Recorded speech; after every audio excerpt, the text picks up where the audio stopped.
Então, sejam bem-vindos à Sala de Costura de Dona Nena. Nós que viemos representar a 10ª região tradicionalista, o município de São Francisco de Assis, e viemos de lá para contar a história de mulheres da época de Dona Nena. Mulheres simples, de força maior que fé. Mulher essa que foi forjada através da junção de diversas mulheres que por aqui chegaram. Da Índia, a dona desse chão, da negra, que deu seu suor e seu sangue na construção deste rincão, e das diversas imigrantes que por aqui chegaram e trouxeram suas bagagens e os seus usos e costumes, dando origem ao biotipo de uma mulher diferenciada, a mulher sul-rio-grandense. E dentre tantas mulheres que se tem destaque na história do nosso estado, eu escolhi falar de uma mulher simples, que através de costumes herdados de suas antepassadas, construiu a sua história e ganhou espaço na sociedade.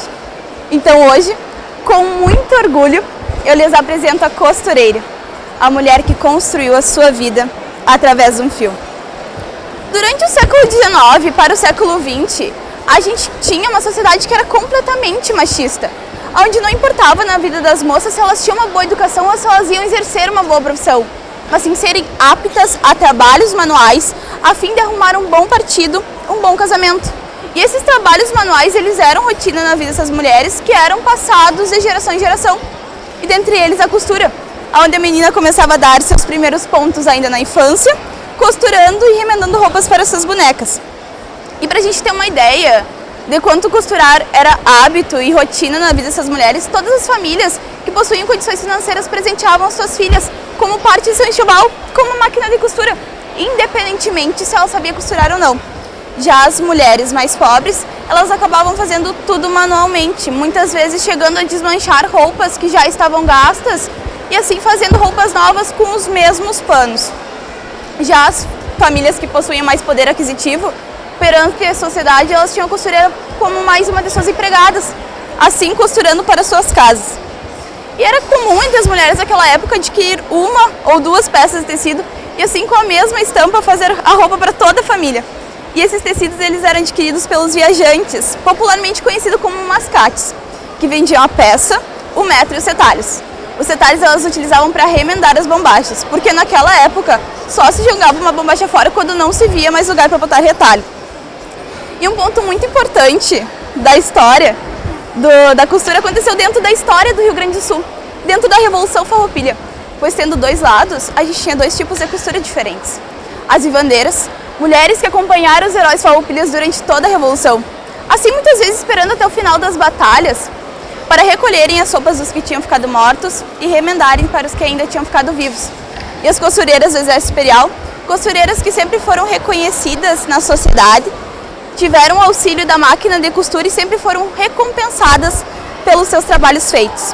E sabendo que a costura ela é uma profissão milenar, é meio difícil de saber de quando ela teve seu início entre nós.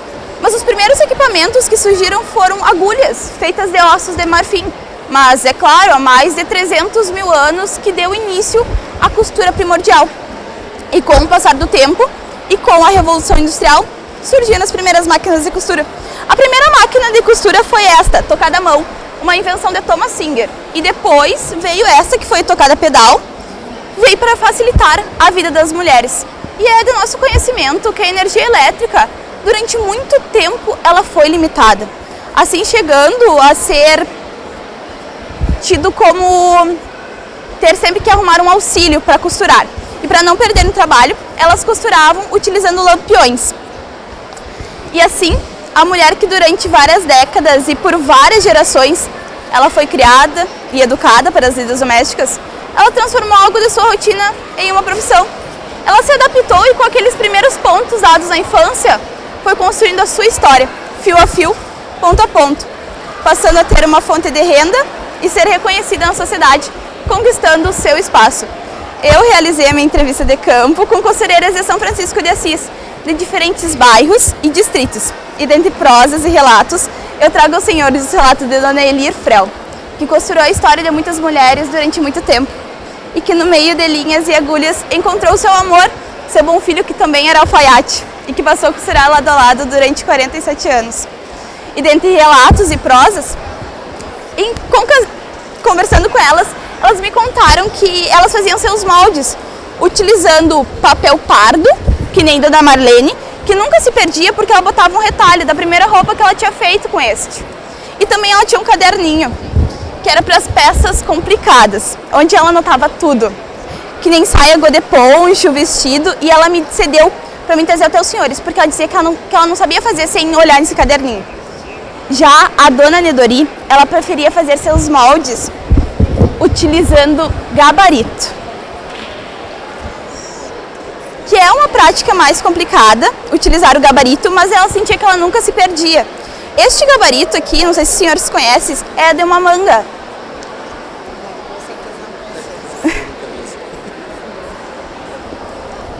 E a mulher daquela época, ela também tinha muitos usos e costumes, muitas crendices que, conversando com elas eu contestei.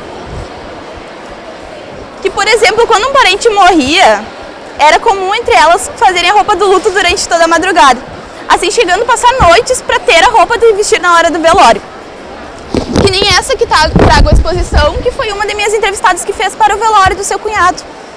E elas não podiam fazer suas roupas íntimas dentro de casa, se tornando uma falta de respeito fazer elas na presença masculina. Então elas tinham que esperar a hora que elas se ausentavam para poder fazer suas roupas íntimas, porque de fato o lingerie, como encontramos hoje, naquela época não se tinha, né? E a mulher daquela época, ela também achava que o enxoval do bebê só estaria completo se tivesse uma roupa feita com retalhos da roupa ou do seu pai ou da sua mãe, para o seu filho nascer com as mesmas características. Essa aqui foi uma entrevistada minha que fez para o seu filho, com retalhos da roupa do seu pai.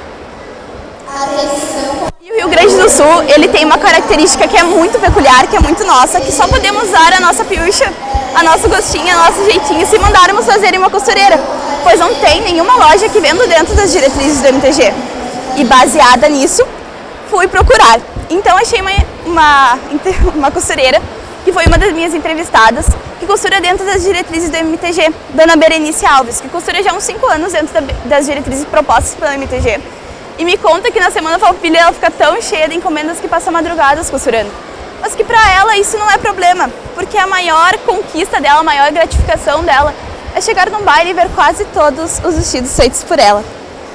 E assim, o quanto as mulheres evoluíram com o tempo e com aqueles primeiros pontos que foram dados na infância e que desenrolaram um fio que não teve fim e que não se limitou com o tempo e que possibilitou dela fazer de suas mãos uma forma de arte, assim conquistando o seu espaço. E assim era o cotidiano delas, costurando em suas casas, com uma simples máquina ou até mesmo à mão. E ela fez que esse fio contasse a sua história e construiu em cima dele a sua vida. Vida essa que é uma imensa colcha de retalhos, que ora nos agasalha e nos sufoca, mas é tudo que temos ainda que inconstante. E é com este pensamento e com essa colcha de retalhos em mãos que encerro a minha apresentação, transformando essas palavras em ação. Aqui, representando o nosso movimento tradicionalista gaúcho, dividido em 30 quadradinhos de retalhos que são as nossas regiões tradicionalistas. E todo esse movimento, que é tão grandioso que ora nós agasalha e nós acolhe e nunca nos sufoca. E com toda certeza é o que temos de mais belo em nossa história e complementar em nossas vidas. Assim, agradeço pela atenção dos senhores, fico à disposição para alguma pergunta e meu muito obrigada.